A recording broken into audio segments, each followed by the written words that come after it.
बिस्मिल्लाहिर्रहमानिर्रहीम। जनाब, स्टोरी एक ही शेयर करनी है और स्टोरी यही है कि वज़ीर-ए-आज़म पाकिस्तान ने एक गैर मुल्की टीवी को इंटरव्यू देते हुए कहा है कि तालिबान को माफ़ कर सकते हैं। तहरीक तालिबान पाकिस्तान को टीटीपी अगर हथियार डाल दे तो हम माफ़ कर सकते हैं। अच्छा, अब इसमें उनका रद्द-ए-अमल भी आ गया, रद्द-ए-अमल पर रद्द-ए-अमल एक और भी आ गया। एहसानुल्लाह एहसान जो उनका साबिक तर्जमान था, उसको भी एजाज़ सैयद साहब ने स्पेस ट्विटर की स्पेस पे लिया और जनाब उनका भी बहुत ही अलार्मिंग किस्म के स्टेटमेंट आ गए। इस तरीके से फवाद चौधरी साहब के भी अब बहुत ही कसीदे पढ़े जा रहे हैं। दुनिया भी सोचेगी पाकिस्तान किस तरह का मुल्क है, कि इनके मफादात होते क्या हैं, रियासत की पॉलिसी होती क्या है। ये वो लोग हैं जिन्होंने हमारे फ़ौजी जवानों के सरों से फुटबॉल खेला है, हम उनको माफ़ करने चले हैं। ये वो लोग हैं जिन्होंने हमारे 140 से ज़्यादा मासूम बच्चों को मारा है। ये वो लोग हैं जिन्होंने 100 धमाकों से ज़्यादा ज़िम्मेदारी कबूल की हुई है।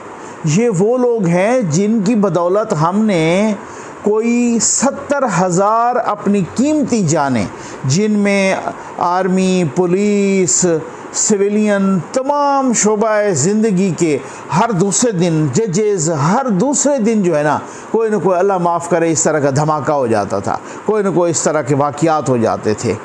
ये हम जा रहे हैं जनाब उनके। अब ये एक तरह से रियासत मुबैना तौर पर सरेंडर कर रही है, मुबैना तौर पर उनके आगे हथियार डाल रही है। ये वही साहबान थे जो फवाद चौधरी साहब का मैं बयान कल देख रहा था। वो फरमा रहे थे कि जी वो कुछ तालिबान ग्रुप्स ऐसे हैं जो पाकिस्तान से अहद वफ़ा निभाना चाहते हैं। क्या बात है! मैं अब इस पे क्या पढ़ूँ, माशाअल्लाह या इन्ना लिल्लाह पढ़ूँ। ये वही फवाद चौधरी साहब थे कि जब वो मुज़ाकरात हो रहे थे ना, ये ऑपरेशन ज़रब आज़म से पहले नवाज शरीफ साहब की हुकूमत थी और बहुत सारे लोग यहाँ से जमात इस्लामी के भी कुछ लोग और बहुत सारे लोग वहाँ पे हेलीकॉप्टर के ज़रिए गए थे वज़ीरिस्तान में, आपको याद होगा, और नाकाम लौटे थे। उन्होंने फिर जो शराइत रखी थी, खैर फिर उसके बाद ऑपरेशन हो गया। तो इस दौरान फवाद चौधरी साहब का एक ट्वीट वो आजकल भी सोशल मीडिया पर वायरल हो रहा है। वो कह रहे हैं जनाब वो न्यू तर्जमान चौधरी निसार उस वक्त वज़ीर दाखिला थे ना, तो कह रहे हैं कि टीटीपी के न्यू तर्जमान, उनको नए तर्जमान। तो अब आप किसके तर्जमान बने हुए हैं? इससे कबल शाह महमूद कुरैशी साहब ने भी कहा कि जी हम उनको, लेकिन उन्होंने मुज़ाकरात की तस्दीक नहीं की थी। अब मुज़ाकरात की बाकायदा तस्दीक की है वज़ीर-ए-आज़म साहब ने कि जी धड़े अगर जो कुछ हैं ग्रुप्स जो ये चाहते हैं कि मुज़ाकरात करें और हम भी मुज़ाकरात, ये वो स्टेज है कि जब तालिबान आए। अच्छा, ये भी बताया गया कि अफ़गान तालिबान को आपकी मदद कर रहे हैं। एंकर ने पूछा तो उन्होंने कहा कि जी हाँ, इस हिसाब से कि वो अफ़गान सरज़मीन पर मुज़ाकरात हो रहे हैं। अच्छा, जहाँ पर भी मुज़ाकरात होते हैं आपको मालूम है वो मुज़ाकरात कुछ लोग कुछ दो की पॉलिसी पर होते हैं। ऐसे नहीं होता कि वो चुप करके आपको कहेंगे कि जी आप हथियार डाल दें, आप अच्छे बच्चे बन जाएं, और वो चुप करके उनके कुछ ग्रुप्स या वो सारे अच्छे बच्चे बन जाएंगे। अगर वो यही कह देते हैं कि जी आप फ़लाँ फ़लाँ इलाके हमारे हवाले करें, तो क्या आप हवाले करेंगे? अगर वो ये कह देते हैं कि जी आप तो इस तरह से यहाँ इन कवानीन का नफाज कर दें, तो आप वो करेंगे? वो आइन को तो मानते नहीं। अब आ जाएं उनके रद्द-ए-अमल पे, उनका फौरी रद्द-ए-अमल सामने आया। उन्होंने कहा हम किस चीज़ की माफ़ी मांगें, हमने कोई गलती की है?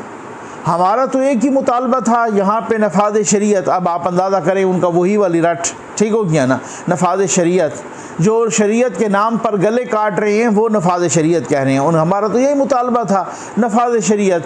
और वो जो है ना, वो हम किस बात की माफ़ी मांगें, हम क्यों सरेंडर करें हमारा? अच्छा, फिर कुछ एक धड़े का कुछ हमने सुना कि बयान आया कि जी उन्होंने कोई सीज़ फायर किया है पाक फ़ौज के साथ, तो फौरी तौर पर टीटीपी का भी बयान आ गया कि हमने कोई सीज़ फायर नहीं किया, हम तो किसी से माफ़ी नहीं मांगेंगे, हम तो किसी के सामने सरेंडर नहीं करेंगे। तो इसका मतलब ये है कि जब रियासत कमज़ोरी दिखाती है तो फिर इसी तरीके से उसका रिस्पांस आता है, उसी तरीके से रद्द। मैं हैरान हूँ कि माशाअल्लाह अपने कप्तान की फहम व फरासत पे कि जो टीटीपी के साथ, जो उनके साथ कि जिन्होंने हमारे मासूम बच्चों को शहीद किया, जिन्होंने हमारे फ़ौजी जवानों के सरों के साथ फुटबॉल खेला, उनको तो माफ़ करने के लिए और उनके साथ मुज़ाकरात करने के लिए तैयार हैं। अगर वो मुज़ाकरात करने के लिए तैयार नहीं है तो वो शहबाज शरीफ से तैयार नहीं है, वो अपोजिशन से तैयार नहीं है। वो कह रहे हैं कि मैं कुछ भी हो इसी चेयरमैन को, वीडियो वाले बाबे को एक्सटेंशन दूंगा, लेकिन शहबाज शरीफ के साथ मैं मुज़ाकरात नहीं करूँगा। इसका मतलब ये है कि अल्लाह माफ़ करे कि जिनके पास गन हो, जिनके पास इस तरीके की ताकत हो, उनसे आप मुज़ाकरात करते हैं, उनके गिरटे गोडे पकड़ते हैं, और जो इस तरीके की जमहूरी ताकतें हों उनके साथ आप कहते हैं मैं तो मुज़ाकरात के लिए बैठना भी नहीं चाहता। भाई एटलीस्ट ये तो कम से कम हर पाकिस्तानी का इस पर इत्तफाक है ना कि कुछ भी हो, जिन्होंने हमारे जवानों के सरों से फुटबॉल खेला है शहबाज शरीफ उनसे तो बेहतर हैं, ठीक है ना। तो कम से कम आप इतना, मैं हैरान हूँ कि जनाब उन्होंने मीडिया से मुज़ाकरात नहीं करने, उन्होंने जर्नलिस्ट से मुज़ाकरात नहीं करने, उन्होंने अपोजिशन से मुज़ाकरात नहीं करने, उन्होंने अपोजिशन लीडर से मुज़ाकरात नहीं करने, लेकिन उन्होंने टीटीपी से मुज़ाकरात करने हैं। उन्होंने जनाब तहरीक तालिबान पाकिस्तान से मुज़ाकरात करने हैं। जब से तालिबान आए हैं अफ़गानिस्तान में, उसके बाद पाकिस्तान के अंदर 19वीं सेंचुरी से ज़्यादा कार्रवाइयाँ हो चुकी हैं। अभी कल की बात है, डेरा इस्माइल खान में MI के यानी मिलिट्री इंटेलिजेंस के एक ऑफिसर को उन्होंने कत्ल किया है, उन्होंने ये टीटीपी ने, और ख़ुद ज़िम्मेदारी भी कबूल की है। तो फिर इसका मतलब ये हुआ ना कि आपने, जिसने आपके मेंबर व महराब को खून में लथपथ किया, आप उसके साथ मुज़ाकरात करने जा रहे हैं। और अच्छा, इस मुज़ाकरात का क्या सूरत हाल क्या होगी? खैर वज़ीर आज़म साहब ख़ुद भी इस कन्फ्यूजन के शिकार थे कि मुझे नहीं पता कि ये कामयाब होंगे या नहीं होंगे, लेकिन क्या सूरत हाल होगी? कोई एक धड़ा मुज़ाकरात कर ले तो फिर इसका मतलब उनकी शराइत आप मान जाएं, तो इसका मतलब यह है कि जो बाकी वाले होंगे वो जो मुज़ाकरात ना करें तो वो कार्रवाइयाँ छोड़ देंगे। भाई वो तो एक प्रॉपर एजेंडा, प्रोपेगेंडा पे हो रहा है ना, एक प्लांटेड एजेंडा पे हो रहा है ना। खुद ख्वाजा आसिफ साहब ने कहा था उस वक़्त के जो वज़ीर ख़ारजा थे, और उन्होंने वो उस मतलब यही कहा था कि इनको कौन सपोर्ट कर रहा है, इनको रा सपोर्ट कर रहा है, इनको कौन सपोर्ट कर रहा है, इनको जनाब। अब कल की बात है, मैं एक जनरल साहब की वो टीवी इंटरव्यू सुन रहा था, वो कह रहे थे कि इनको तो CIA सपोर्ट कर रहा था, इनको तो रा सपोर्ट कर रहा था, इनको तो मोसाद सपोर्ट कर रहा। तो फिर इसका मतलब ये है कि क्या अब वो सपोर्ट नहीं करेंगे, अब उनकी सपोर्ट ख़त्म हो जाएगी। अब आप अंदाज़ा कीजिए कि उस हवाले से जब ये मुज़ाकरात हुए, पूरी रियासत ने कोशिश की कि जनाब किसी तरीके से, उसके बाद तो ये ज़रब आज़म करना पड़ा। तो हम अगर दुनिया कहते हैं कि हमारे पास दुनिया की बेहतरीन फ़ौज है और हमारे पास दुनिया की बेहतरीन नंबर 1 एजेंसी, इंटेलिजेंस एजेंसी है, तो इनके होते हुए हमें इस तरह के दहशत गर्दों के साथ, हमें इस तरह के टेररिस्ट के साथ किस तरीके से, अब आप अंदाज़ा कीजिए। मैं आपको एक बात बताऊं कि इसमें ये कह रहे हैं कि जी मुज़ाकरात, अब हालात ये हैं कि टीटीपी ने कुछ अर्सा पहले कहा, बाकायदा धमकी दी मीडिया को कि जिसने हमें दहशतगर्द कहा उसको हम नहीं छोड़ेंगे, उसको हम देखेंगे। ठीक हो गया ना।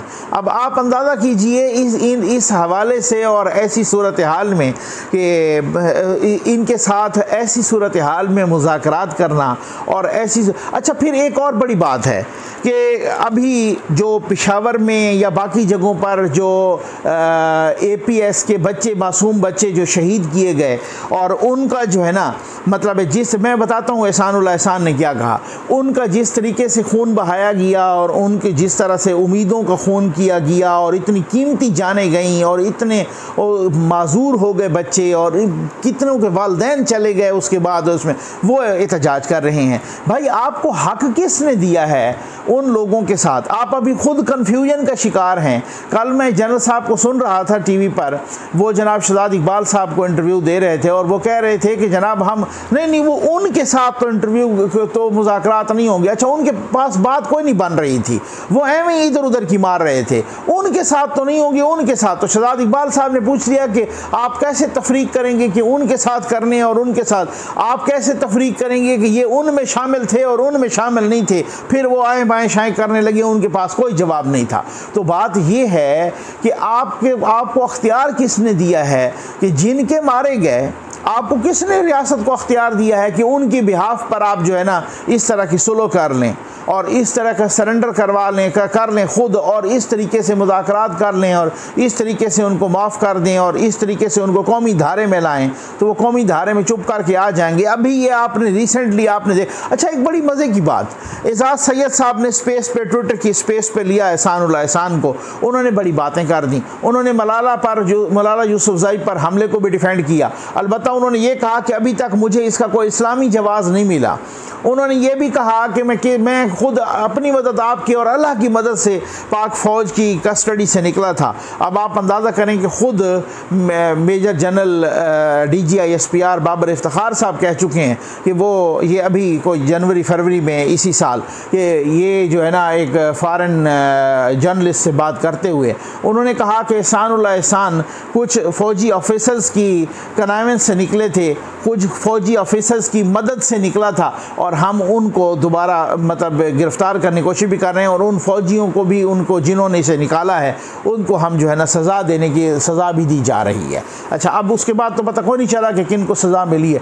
अब पतली गली से आप एहसानुल्लाह एहसान को निकाल दें और इस तरीके से जनाब वो जिसने 100 धमाकों की ज़िम्मेदारी की, जो सहाफ़ियों को खुलेआम धमकी देता था, जिसने हमारे नौजवानों के सरों से फ़ुटबॉल खेला, जिसने हमारे 140 बच्चों समेत 150 APS में शहीद कर दिए।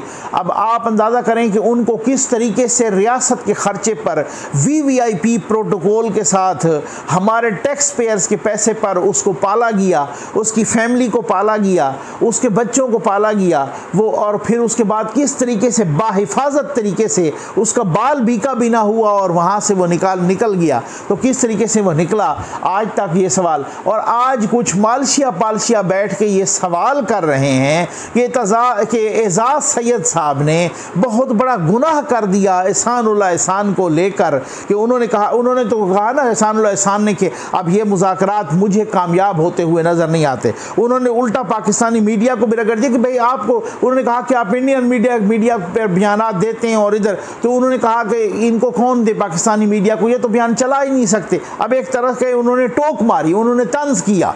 जाहिर है जब अब हालत ये है कि आपके पास एहसानुल्लाह एहसान भी चले, आपके पास TTP के साथ मुज़ाकरात की बातें भी हों, आपके साथ तालिबान के साथ मुज़ाकरात की बातें भी हों, सब कुछ हो, 3 दफ़ा के इलेक्टेड प्राइम मिनिस्टर का आप एक लफ्ज़ मीडिया पर नहीं चला सकते।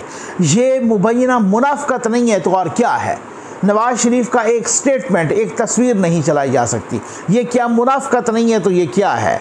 आप इसी तरीके फिर आप करें मुज़ाकरात, फिर आप बलोचों के साथ भी मुज़ाकरात करें, फिर उनको भी बहुत ही एक मालशिया पालशिया की तरफ से एक भोंडी लाजिक दी जा रही है। मैं उसको लाजिक तो कहूँगा ही नहीं, लाजिक कहना ही उसकी तौहीन है कि जनाब देखें, अमेरिका ने नहीं तालिबान के साथ मुज़ाकरात किए। भाई अमेरिका ने अगर तालिबान के साथ मुज़ाकरात किए हैं तो वो वाले Taliban son of the soil हैं, वो वाले तालिबान उनकी ज़मीन पर कब्ज़ा हुआ था, वो वाले तालिबान वो हैं कि जिनकी अपनी ज़मीन पर कब्ज़ा हुआ था, उससे पहले उनकी अपनी हुकूमत थी, वो भले जिस तरह की थी, उनकी उधर हुकूमत थी, अमेरिका ने आके उनकी हुकूमत पर कब्ज़ा किया, उनकी ज़मीन पर कब्ज़ा किया। तो फिर आप खुद बताएं, उनमें और इनमें इतना तो फ़र्क होना चाहिए। ये तो नॉन स्टेट एक्टर्स हैं, ये तो स्टेट के बंदे मारते रहे, ये तो हमारे बंदे मारते रहे, ये तो फौजियों को मारते रहे, ये तो बच्चों को, औरतों को मारते रहे। ये आप उनका इनके साथ मुवाजना करें, ये तो बड़ी अजीबो गरीब सी मतलब मालशिया पालशिया ये कह रहे हैं कि एजाज सैयद ने देखे जनाब के एहसान उल एहसान को स्पेस देकर ट्विटर पर किस तरह का गुनाह अजीम कर दिया, और वो ये नहीं पूछ रहे कि उसी एहसान उल एहसान को पतली गली से निकाला किसने था, उसी एहसान उल एहसान को हमारे टैक्स के पैसों पर पाला किसने था, उसी एहसान उल एहसान को उसकी फैमिली समेत किसने किस तरीके से जो है ना इस तरीके से हिफाजत दी थी। तो वो ये तो नहीं सवाल कर रहे, मालशिया पालशिया की जरूरत ही नहीं है वहाँ ये सवाल करना। तो ये एक बहुत ही, मैं समझता हूँ अब वर्ल्ड जो है ना, पूरी दुनिया वो क्या सोचेगी। हम तो कह रहे हैं कि पाकिस्तान वो वाहिद मुल्क कि जिसने ऑपरेशन ज़र्ब-ए-आज़म के तहत किस तरीके से दहशतगर्दी पर काबू पाया, किस तरीके से दहशतगर्दों का कला कमा किया, उसी पाकिस्तान ने दुनिया का क्या कहेगी। उन्हीं के सामने हथियार डाल दिए, उन्हीं के सामने सरेंडर किया, उन्हीं के सामने लेट गए, उन्हीं के गिट्टे गोडे पकड़ रहे हैं, उन्हीं से मुज़ाकरात कर रहे हैं। मुज़ाकरात करने हैं फिर आप एक इस तरीके आप अपोजिशन के साथ तो बैठने को तैयार नहीं है। उम्मीद है आपको वीडियो पसंद आई होगी। आपका बहुत बहुत शुक्रिया।